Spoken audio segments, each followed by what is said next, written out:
ఈనాటి 28వ శ్లోకం. భక్తి సిద్ధాంతాన్ని లోకానికి అందించిన అద్భుతమైన స్తోత్రం ఈ ముకుందమాల. మనకి అటు ఆధ్యాత్మికతో పాటు సామాజిక వ్యవస్థను గురించి, మనిషి మానవతా విలువల్ని ఎలా పెంచుకోవాలనే విషయాన్ని కూడా అందిస్తున్నారు. ఇవాల్టి ఈ శ్లోకంలో, ఒక చిన్న శ్లోకంలో ఒక పెద్ద సిద్ధాంతాన్ని విస్తరింపజేశారు వాళ్ళు.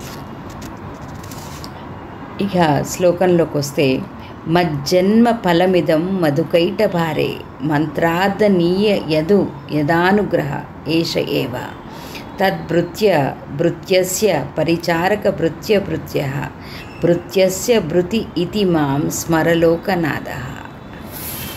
ఇక్కడ మన పెద్దవాళ్ళందరూ ఇదివరకు రోజుల్లో బాగా చదువుకున్న ముకుందమాలను పదే పదే చదివిన వాళ్ళందరూ కూడా ఈ శ్లోకాన్ని పదే పదే మననం చేసేవాళ్ళు. అసలు ఈ శ్లోకం ముకుందమాల గుర్తుకు రాగానే పెద్దలందరూ కూడా ఉట్టకించే అద్భుత శ్లోకం ఇది. మజ్జన్మ ఫలమిదం మధుకైట భారే. మధుకైటవులనే రాక్షసుల్ని చంపిన ఓ దైత్య సంహారకుడా, ఓ లోకనాథ, నా కోరిక తీర్చవయ్యా, నన్ను అనుగ్రహింపవయ్యా. ఏమిటా కోరిక? నీ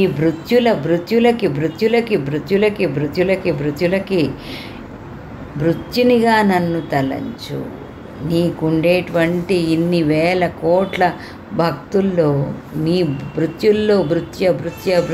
ఎన్నిసార్లు చెప్తారండి ఈ పదాన్ని. ఒక 7 అంతస్తుల మేడ దిగేటంత విశేషాన్ని చెప్పారన్నమాట. నీ భృత్య పరంపరలో నన్ను ఒకటిగా చేర్చుకో. భాగవత గోష్ఠికి నా జీవితం అంకితమయ్యేలా చెయ్యి. ఇందులో ఊనేరు అనే ఒక దశకం ఉందండి. నీ కొండ కొలంలో కొంగని చేస్తావా, పుష్కరిణిలో చేపని చేస్తావా, ఇలా 10 భక్తి భావాలను రంగరిస్తూ నీ భక్తులకు చేరే మెట్ల దారిలో నన్ను చేస్తావా అని అడుగుతాడు. నీ భక్తులు చేరు మెట్లు నవ్వుదువో ప్రభువు. ఇక్కడ నీ భక్తులు నడిచి వెళ్ళే దారిలో నన్ను ఉంచవయ్యా. నీ భృత్య పరిచారక భృత్య ఎన్నిసార్లు చెప్పినా కూడా ఆ కనీసం వాళ్ళు వెళ్ళే దోవలో అయినా నన్ను ఉండేలా ఆశీర్వదించు. నా శిరమున దాల్తు మీరట చేరకుండు యముండు కింకరోత్కముల కానబెట్టుట దాసది. ఇక్కడ భాగవతోత్తముల పాదధూళి కూడా నేను శిరస్సును ధరిస్తాను అని యముడు చెప్పినట్టుగా అంటారు. ఆ మెట్ల దారి అయినా చాలు. అట్లుంటే భాగవతోత్తముల పాదధూళి అంత గొప్పది అనే విశేషాన్ని చెబుతూ, భగవంతుడి కంటే భాగవతోత్తములు గొప్పవారు అనే సిద్ధాంతాన్ని, భాగవత సిద్ధాంతాన్ని ఈ శ్లోకంలో మనకి నొక్కి చెప్తున్నారు వాళ్ళు. ఒక చిన్న దోషం వల్ల రాముడు అడవికి తీసుకెళ్ళానంటే, నువ్వేం మగవాడివయ్యా, మా నాన్న నిన్ను మగవాడికిచ్చి పెళ్లి చేశాడు అని అడిగి చిన్న తప్పు చేసింట సీతాదేవి.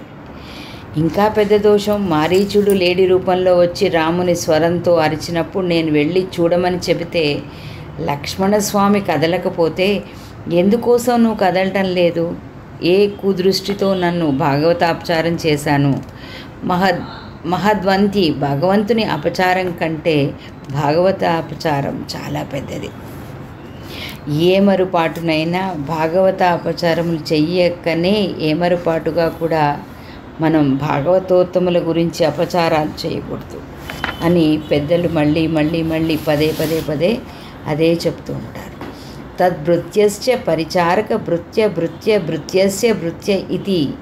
ఆయన ఎన్నిసార్లు అన్నారో అన్నిసార్లు ఆయన కూడా నొక్కి వక్కాణించారా అనిపిస్తుంది. ఇక్కడ అంటే మనము ఎంత వినయ విధేయతలతో బ్రతకాలి అనేటువంటిది ఈయన పదే చెప్తున్నారు. ఈ భాగవతోత్తములకి గనక సేవ చేస్తే అందులో మనకి సందేహం లేదు, మోక్షం కరతాల మూలకం అవుతుంది, తప్పనిసరిగా వచ్చే తీరుతుంది అని పదే చెప్తున్నారు. ఇక్కడ ఇంత చెప్పినా కూడా ఏం నామాలు? మళ్ళీ అదే చెప్పి మనం ఎన్నిసార్లు అనుకున్న ఆనందంలోంచి ఆనందం అనేది తగ్గటం కాకుండా దాన్ని పదింతలు పెంచే విధంగా ఉంటుంది కృష్ణనామం. కృష్ణ గోవింద హరి మురారి. ఇక్కడ అందరూ ఇదే ఎక్కడ పొలం పని చేసుకునే వాళ్ళు, బయట వాళ్ళు అందరూ కూడా తెలుసో తెలియకో దాని భక్తిలో లీలమై పదే పదే ఆయన నామాన్ని తలుచుకుంటూ ఉంటారు. అహంకారాన్ని చంపుకోవడానికి 7 అంతస్తుల మేడ దిగి రావాలి అని, 7 అనేది మన సంప్రదాయంలో ఎంత విశిష్టమైందో మీకు తెలియంది కాదు. సప్తలోకాలు అంటారు, సప్త సముద్రాలు అంటారు, సప్తకుల పర్వతాలు అంటారు. 7 అంతస్తుల మేడండి అంటాం. ఎంతో గొప్పవాళ్ళు అని చెప్పడానికి మనం 7 అంతస్తుల మేడలో ఉంటారు అని పదే పదే చెప్తున్నాం.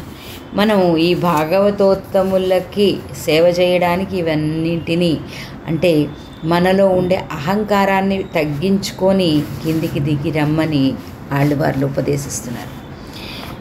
ఇక మామూలు మాటల్లో చెప్పుకోవాలంటే, వినేడిదేమీ లేదు, తెలియనిదేమీ లేదు, ఉన్నదంతా నీలో రగులుచుండే, ఉన్నదాన్ని వేగా ఉడుములా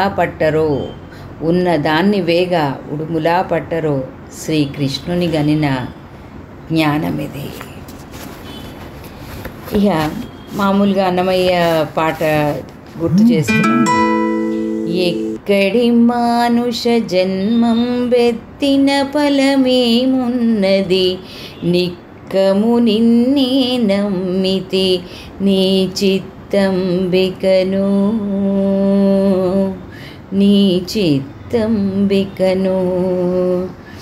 ఎక్కడి మానుష జన్మం బెత్తిన ఫలమేమున్నది, నిక్కము నిన్నే నమ్మితి నీ చిత్తంబికను.